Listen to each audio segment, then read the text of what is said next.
Chosen one, have you ever woken up after what should have been a perfect night's rest, your body feeling refreshed, yet deep inside your spirit feels as though it has been running through invisible battlefields all night long? Why is it that no matter how much you eat, how many hours you sleep, or how many quiet moments you steal for yourself, there's still this heavy, unexplainable weight pressing down on your chest, like chains you can't see but can absolutely feel? If that question just pierced your heart, I need you to hear this clearly right now. You are not weak. You are not lazy. You are not imagining things. You are not broken beyond repair. You are chosen. And the very fact that these words have found their way to you in this exact moment is no random accident. It is divine appointment. Long before you took your first breath, before your mother even knew she was carrying you, the Creator looked upon you and declared, "This one, I know them. This one, I have set them apart for a purpose greater than this world can contain." Jeremiah 1 verse 5 echoes through eternity for souls like yours. This is why you have always felt different. This is why ordinary conversations feel shallow to you. This is why you sense things others brush off, why you carry burdens that aren't even yours, why you ache for justice, truth, and healing in a world that often celebrates the opposite. What you are experiencing is not ordinary tiredness. It is spiritual exhaustion, the kind that comes from holding light in a realm drowning in darkness. You are a living lighthouse, and lighthouses were never built for calm seas. This message didn't come for the sleeping masses still comfortable in illusion. This message came for the awakened ones, the light bearers, the empaths who absorb pain like sponges and turn it into peace, the seers who cannot unsee the truth behind the veil, the healers who walk into rooms and shift atmospheres without saying a word. Yes, chosen one, this deep fatigue you carry is part of your sacred assignment. Your soul remembers what your mind sometimes tries to forget. You were never meant to blend in. You were crafted to vibrate at frequencies most will never tune into. That awareness is a holy gift, but gifts of this magnitude are heavy. Even Jesus, the ultimate light bearer, looked at the weary and said, "Come to me, all you who are weary and burdened, and I will give you rest." Matthew 11 verse 28. He wasn't speaking empty poetry. He was acknowledging the weight that chosen souls carry in their bodies, their emotions, their spirits. Pay close attention now, because what feels like weakness is actually evidence of your unmatched strength. This exhaustion is proof that you are living in two realms at once, one foot planted in the seen world, the other firmly rooted in the unseen eternal. You are spirit walking in flesh, and that kind of existence demands enormous energy. While most people sleepwalk through life unaware, you have always known too much, felt too deeply, carried too greatly. Your sensitivity is not a curse, it is your superpower. The psalmist understood this when he wrote, "The Lord is close to the brokenhearted and saves those who are crushed in spirit." Psalm 34 verse 18. You are closer to the divine than most will ever comprehend because your spirit vibrates at a frequency that constantly seeks truth, restoration, and perfect alignment. You feel the discord in the world like a physical ache because you were wired to heal it. But here's the part few dare to speak aloud. When you shine this brightly, you don't just attract those hungry for warmth.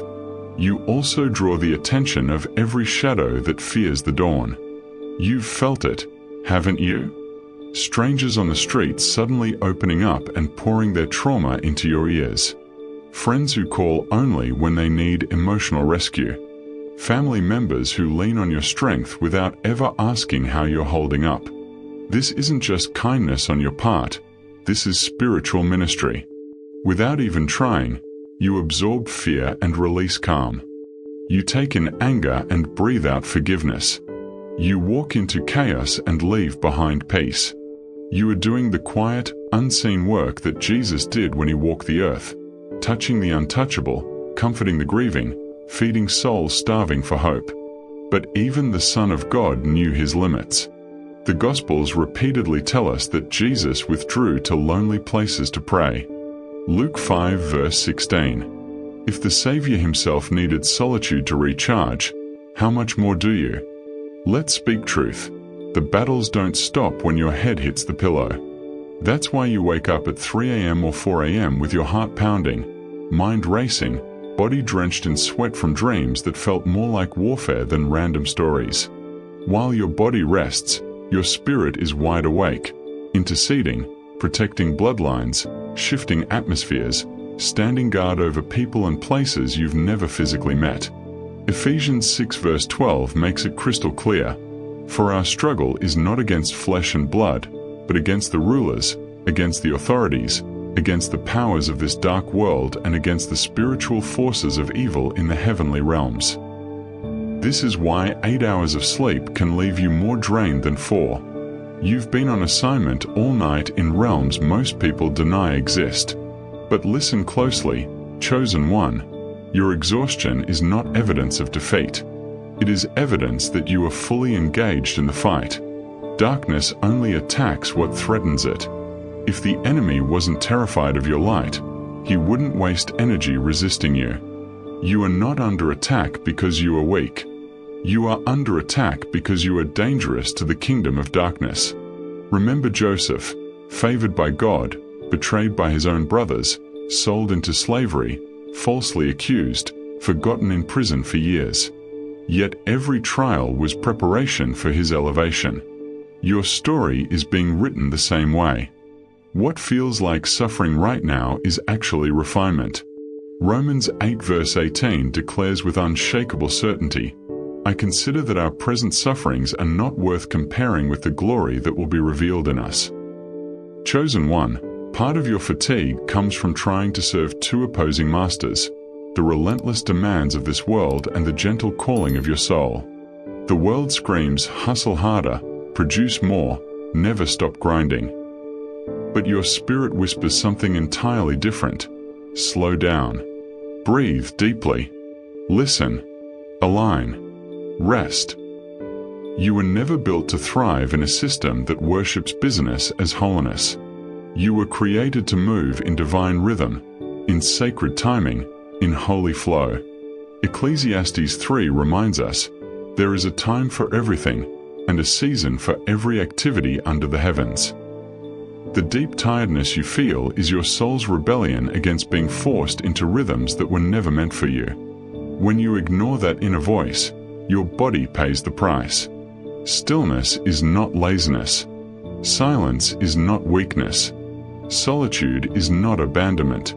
It is preservation. It is strategy. It is obedience. The prophet Elijah, after one of the greatest victories in Scripture, ran for his life in fear and exhaustion. God didn't rebuke him for resting. Instead, he fed him, let him sleep, and then spoke, not in the wind, not in the earthquake, not in the fire, but in a gentle whisper. 1 Kings 19 verse 12. That same whisper is waiting for you in your quiet moments. The world hates silence because silence gives birth to power. That's why your spirit craves it so desperately. But the drains on your energy go far beyond people and schedules. Toxic environments, constant notifications, news cycles designed to breed fear, social media comparison traps, these are modern energy vampires. Even your own unhealed thought patterns can become parasites, feeding on your vitality. When you replay doubt, fear, shame, or self-criticism, you are literally creating leaks in your spiritual armor. Proverbs 4 verse 23 commands us, above all else, guard your heart, for everything you do flows from it. Guarding your heart means protecting your peace fiercely.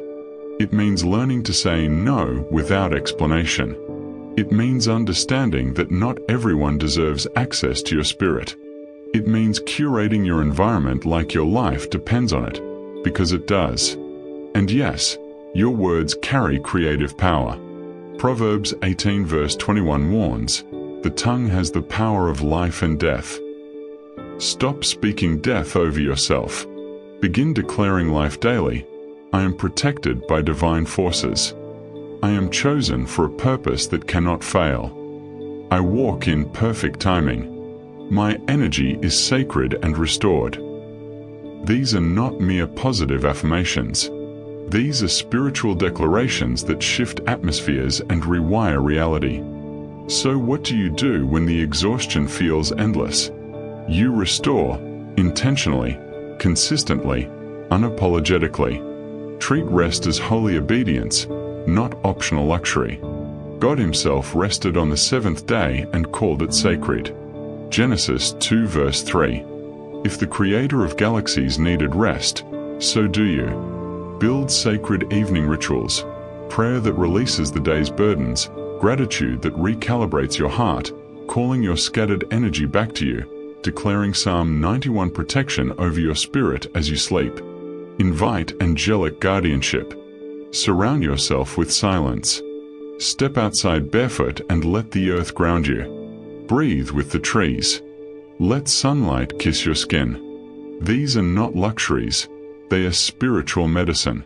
Romans 1 verse 20 reveals that since the creation of the world, God's invisible qualities, His eternal power and divine nature, have been clearly seen, being understood from what has been made. Nature isn't just beautiful. It is a direct portal to the Creator's presence and healing. Most importantly, listen to the deeper message hidden inside your fatigue. This season of weariness is not punishment. It is transformation. It is your cocoon. It is the sacred in-between where everything that no longer serves your highest calling is being dissolved so that your truest self can emerge stronger, clearer, more powerful than ever before. Isaiah 40 verse 31 promises with prophetic certainty, "But those who hope in the Lord will renew their strength. They will soar on wings like eagles. They will run and not grow weary. They will walk and not be faint." Your current valley is temporary. It is the pruning before unprecedented fruitfulness. It is the pressure that forms diamonds. Do not fight this season. Honor it. Learn from it. Ask yourself the hard questions. What relationships are draining me more than nourishing me? What habits am I clinging to that belong to an old version of me? What environments dim my light? What obligations have I accepted that were never mine to carry? Then release them with love and courage. The more you surrender what must go, the lighter you become. The more you align with divine rhythm, the stronger you grow. You are not falling apart, you are breaking open. Something ancient and holy is awakening within you. Something the world has never seen before. Something unstoppable. Chosen one, hear this final truth deep in your spirit. Your fatigue is not failure. Your need for rest is not weakness. Your longing for peace is not escape. It is divine strategy. God is slowing you down not to harm you, but to heal you, to realign you, to prepare you for the greatest assignment of your life. The world desperately needs the version of you that is emerging on the other side of this refining fire. You will not merely survive this season, you will soar through it. You will rise refined, radiant, and ready to shift entire atmospheres with your presence. If this word has stirred your spirit, declare it boldly right now. Type 777 if you are awakening to your true power. Type 44 if you are calling in divine protection. Type 99 if you are ready to release what no longer serves. Type 33 if clarity is breaking through. Let heaven and earth bear witness to your yes. And never, ever forget, you are chosen. You are sacred. You are protected. Your light is eternal. And the darkness has already lost. The light shines in the darkness, and the darkness has not overcome it. John 1 verse 5.